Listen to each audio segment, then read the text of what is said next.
Section 1. You'll hear a young student asking the social organiser of his school for information about organised trips. First, you have some time to look at questions 1 to 4.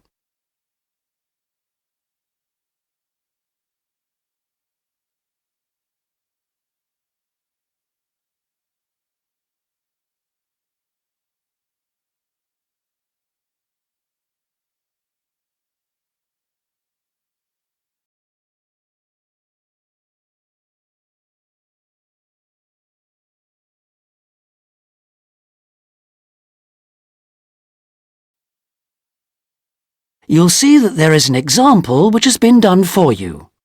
On this occasion only, the conversation relating to this will be played first. Good morning.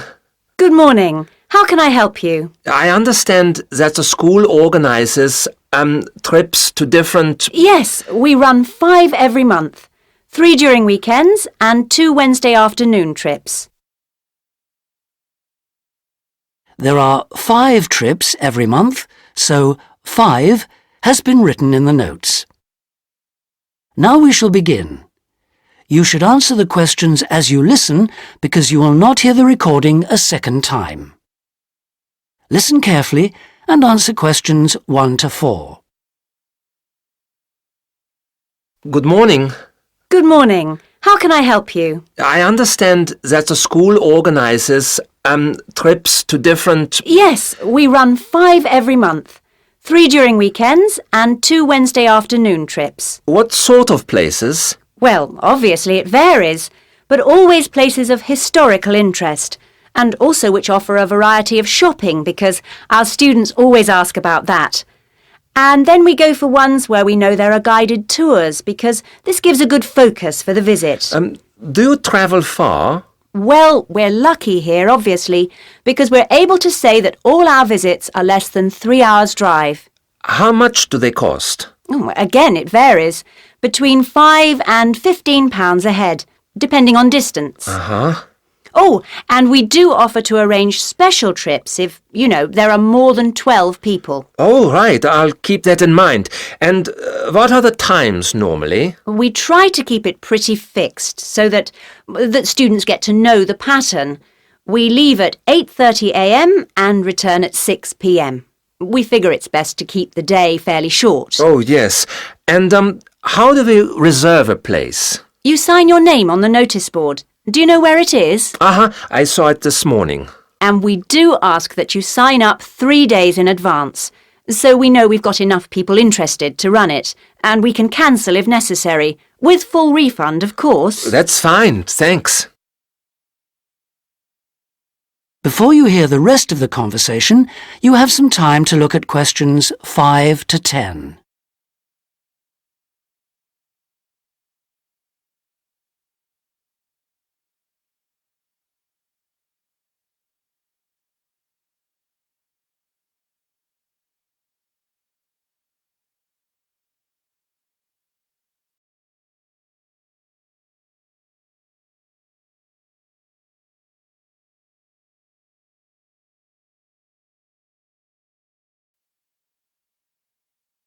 Now listen and answer questions 5 to 10.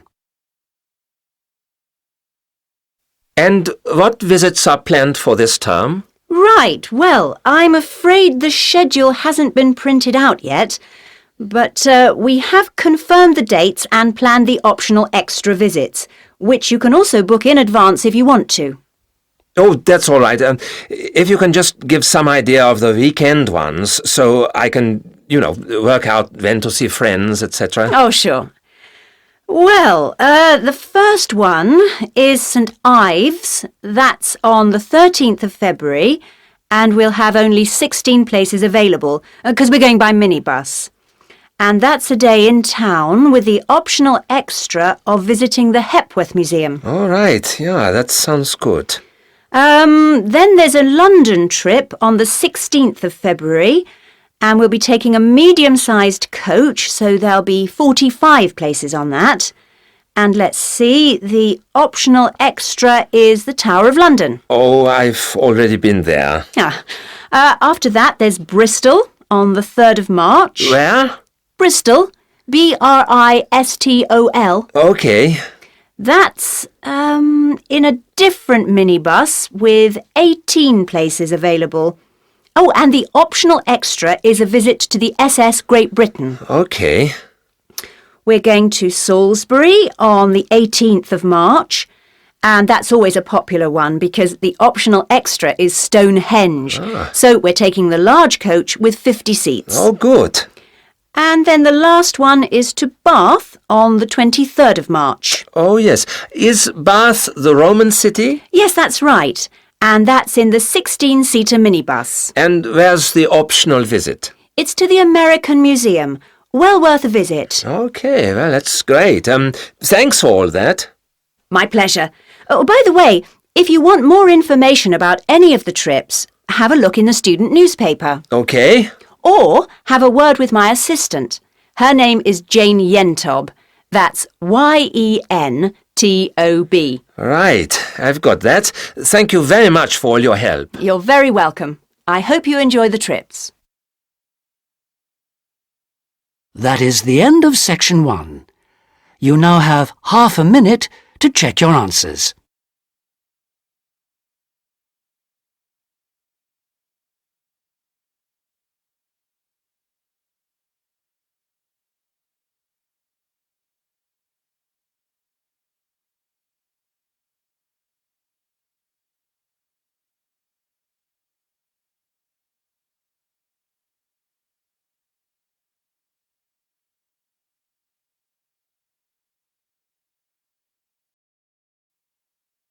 Now turn to section 2.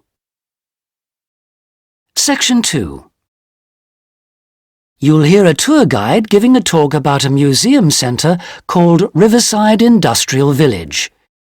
First, you have some time to look at questions 11 to 13.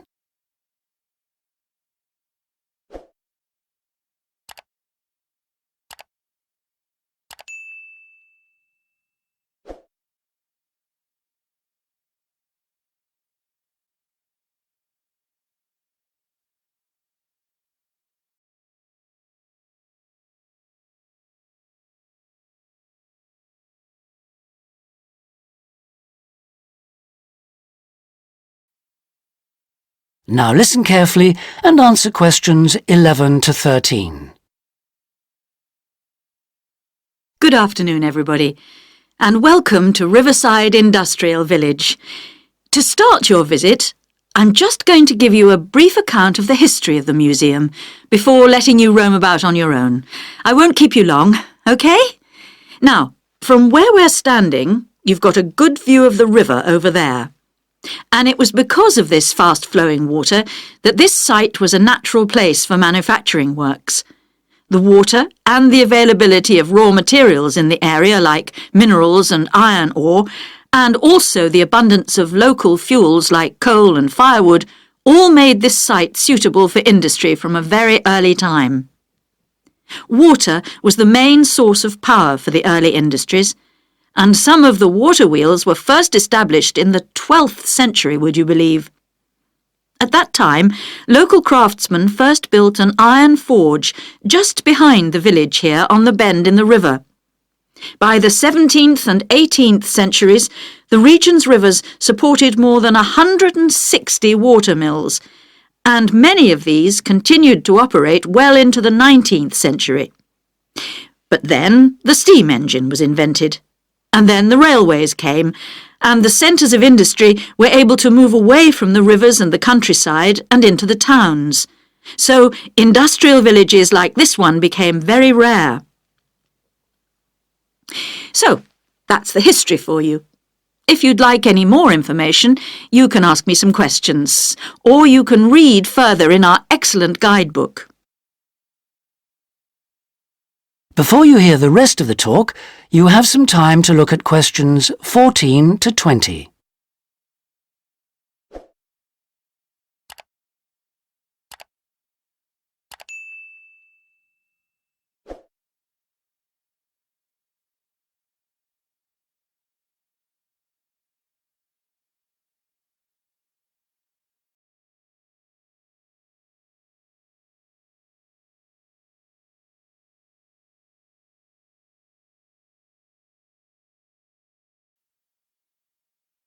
Now listen and answer questions 14 to 20. Now I'm going to give you a plan of the site, and I'd just like to point out where everything is, and then you can take a look at everything for yourself. I've already pointed out the river, which is on the left, and of course, running along the bottom is Woodside Road. Got it? OK. Now, we're standing at the entrance. See it at the bottom? And immediately to our right is the ticket office. You won't need that, because you've got your group booking, but just past it are the toilets. Always good to know where they are. In front of us is the car park, as you can see, and to the left, by the entry gate, is the gift shop. That's where you can get copies of the guide, like this one here. Now, beyond the car park, all the buildings are arranged in a half circle with a yard in the middle. The big stone building at the top is the main workshop. That's where the furnace is, and where all the metal was smelted and the tools were cast, as you'll be able to see. Now, in the top right-hand corner, that building with bigger windows is the showroom, where samples of all the tools that were made through the ages are on display. In the top left corner is the grinding shop, where the tools were sharpened and finished. And on one side of that, you can see the engine room, and on the other is the cafe, which isn't an antique, you'll be pleased to know, though they do serve very nice old-fashioned teas. The row of buildings you can see on the left are the cottages. These were built for the workers towards the end of the 18th century, and they're still furnished from that period, so you can get a good idea of ordinary people's living conditions. Across the yard from them, you can see the stables, where the horses were kept for transporting the products. And the separate building in front of them is the works office, and that still has some of the old accounts on display. Right, if anyone wants a guided tour, then I'm starting at the engine room. If you'd like to come along this way, please, ladies and gentlemen. That is the end of section 2. You now have half a minute to check your answers.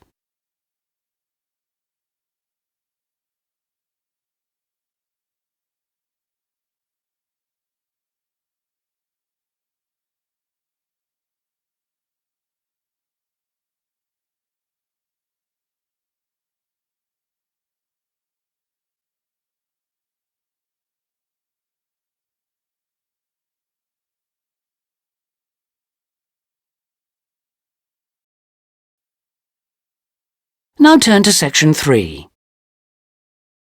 Section 3. You'll hear Melanie, a student, talking to one of her lecturers about her studies. First, you have some time to look at questions 21 to 27.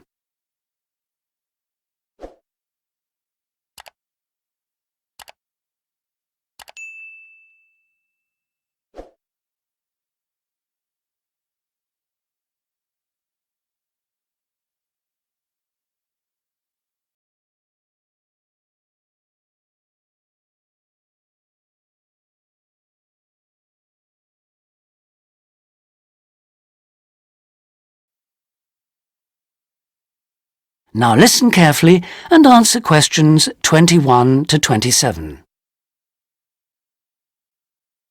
Excuse me, Dr. Johnson. May I speak to you for a minute? Sure, come in. I'm Melanie Griffin. I'm taking your course in population studies. Right. Well, Melanie, how can I help you?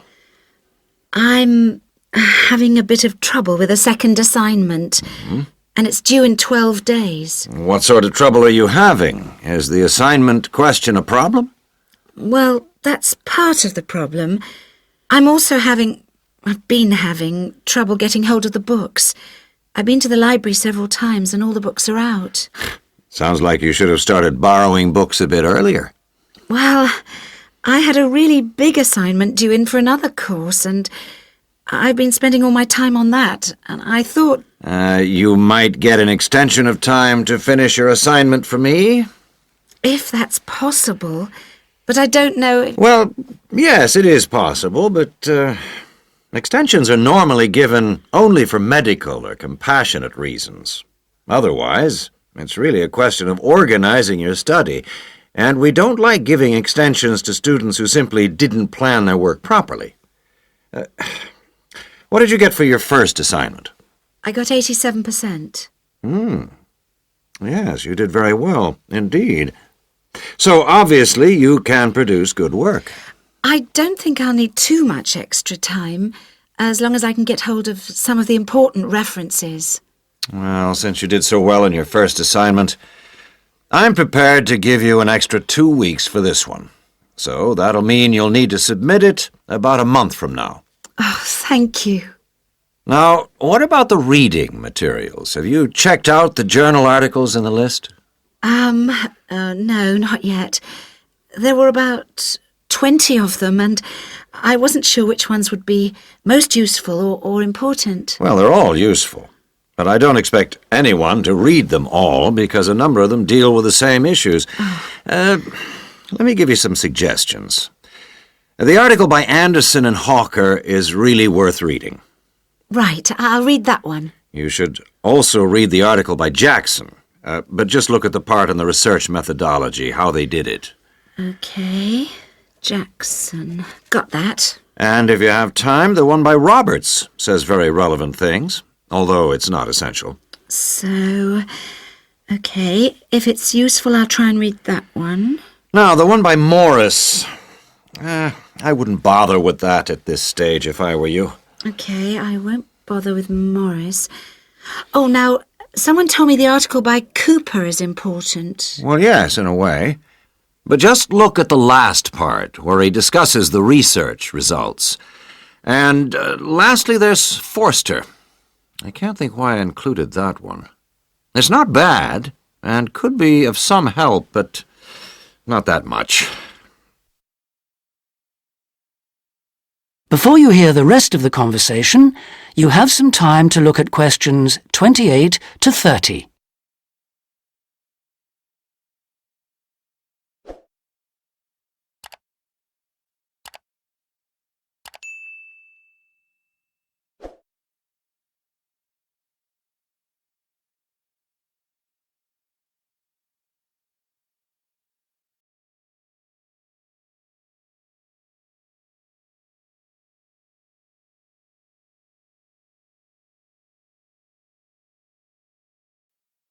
Now listen and answer questions 28 to 30.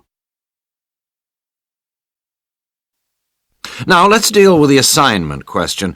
What's the problem there? It's the graph on page 2. What seems to be the problem? It's just the bar graph showing reasons why people change where they live. Well, I've got a photocopy, but the reasons at the bottom are missing. Ah, okay. Look at the first bar on the graph. Now, that indicates the number of people who move because they want more space. Oh, I see. Bar 1. Okay. Now, what about the next bar? Bar 2 is to do with the people living nearby, disturbing them. So they chose to move away to somewhere quieter. Now, let's look at bar number 3. Another reason people change their place of living is because they want to be closer to the city. Okay. Proximity to the city is an issue. Now, bar number 4 refers to problems when the owner of the property won't help fix things that go wrong. In other words, the owner is not helpful, and so the tenants move out. Okay. Now, what about bar 5? Bar 5 is about those people who move because they need a bus or train to get them into the city or to go to work. Okay. And bar 6? Bar number 6 is interesting. That reason was given quite a lot. People moving because they wanted to be in a more attractive neighborhood. Oh, yes. Thank you very much. That is the end of section 3. You now have half a minute to check your answers.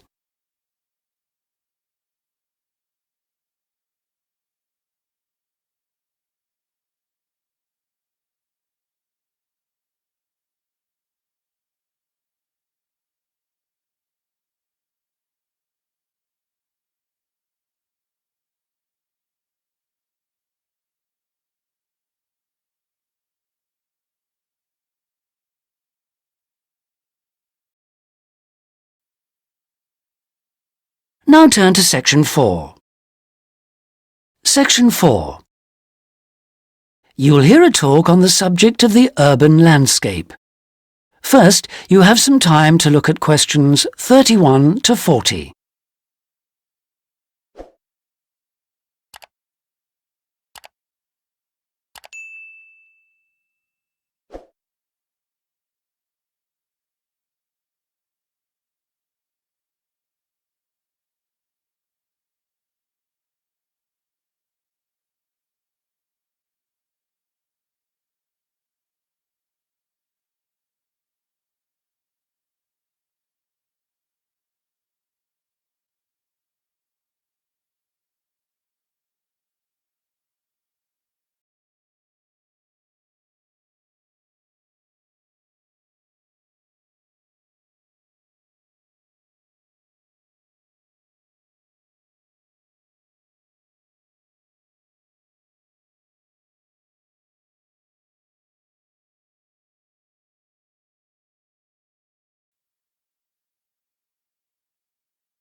Now listen carefully and answer questions 31 to 40.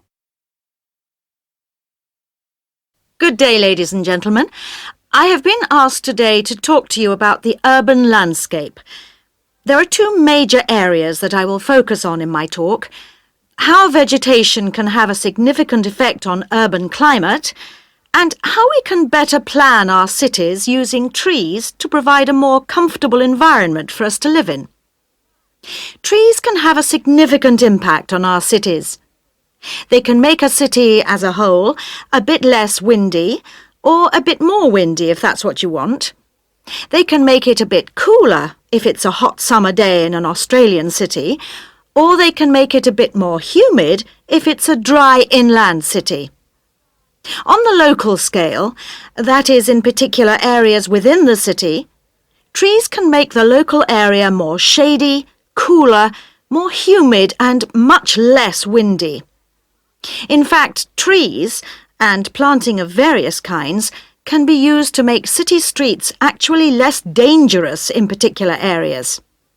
How do trees do all that, you ask?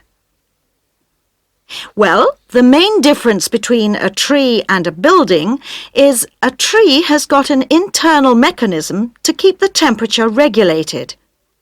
It evaporates water through its leaves, and that means that the temperature of the leaves is never very far from our own body temperature. The temperature of a building surface on a hot sunny day can easily be 20 degrees more than our temperature.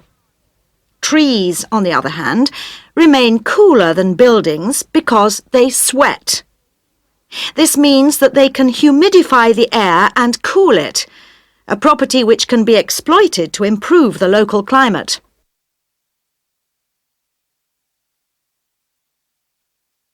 Trees can also help break the force of winds. The reason that high buildings make it windier at ground level is that as the wind goes higher and higher, it goes faster and faster. When the wind hits the building, it has to go somewhere. Some of it goes over the top, and some goes around the sides of the building, forcing those high-level winds down to ground level. That doesn't happen when you have trees. Trees filter the wind and considerably reduce it, preventing those very large, strong gusts that you so often find around tall buildings. Another problem in built-up areas is that traffic noise is intensified by tall buildings.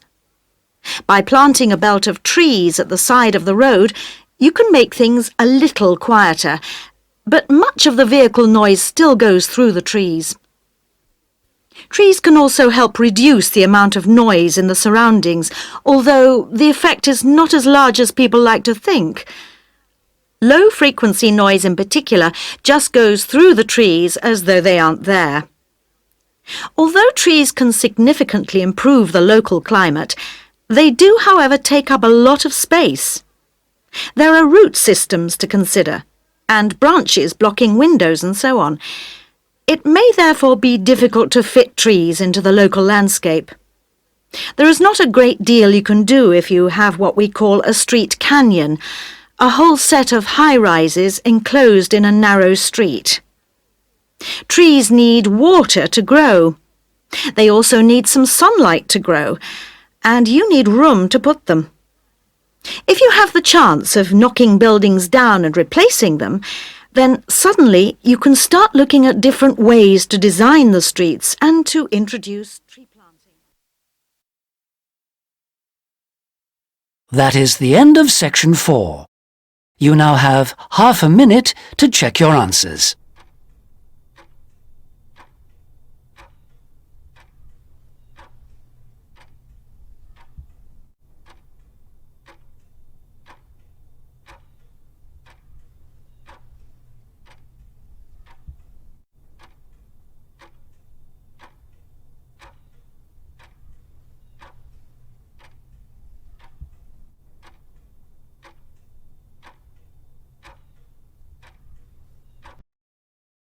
That is the end of the listening test.